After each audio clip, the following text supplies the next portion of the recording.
Next इन्होंने गौण मानदंड रखे। तो गौण मानदंड में इन्होंने इंटरेस्ट की बात कही, रुचि की बात कही।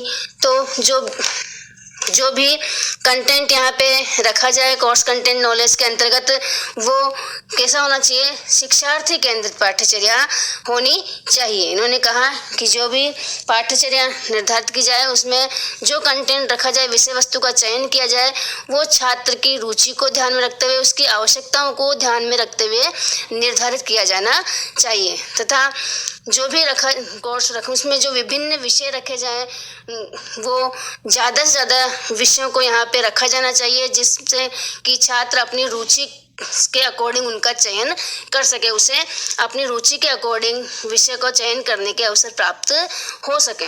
तो इस प्रकार से इन्होंने इंटरेस्ट की बात कही।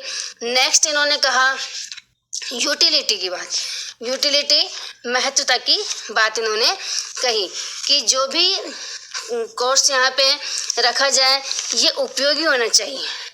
जैसे कि हम उपयोगिता की बात करते हैं तो बालक को व्यावसायिक शिक्षा प्रदान की जानी चाहिए।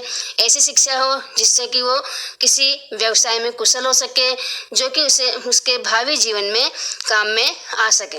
तो इस प्रकार से यूटिलिटी के मानदंड को ध्यान में रखते हुए भी कोर्स का चयन किया जाना चाहिए। नेक्स्ट है लर्निंग एबिलिटी, अधिगम योग्यता। इसमें कहा गया है कि विषय वस्तु ऐसी होनी चाहिए जो कि छात्र उसे पूर्व ज्ञान से संबंधित करके और अधिगम कर सके। उसके अधिगम की जितनी योग्यता, जितनी उसकी सीखने की योग्यता है, उसके अकॉर्डिंग विषय वस्तु होनी चाहिए।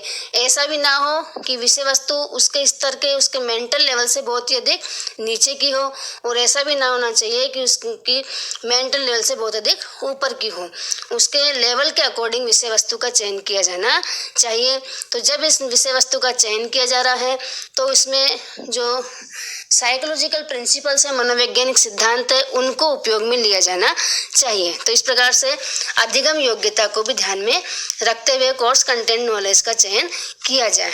नेक्स्ट अंतिम जो इन्होंने अपना तथ्य रखा, पॉइंट रखा, वो है फिजिबिलिटी अर्थात व्यवहार्यता। अर्थात यहाँ पे कहा गया कि जो भी विषय वस्तु रखी जाए वो व्यवहारगत होनी चाहिए, उसका क्रियान्वयन पूर्ण रूप से किया जा सके।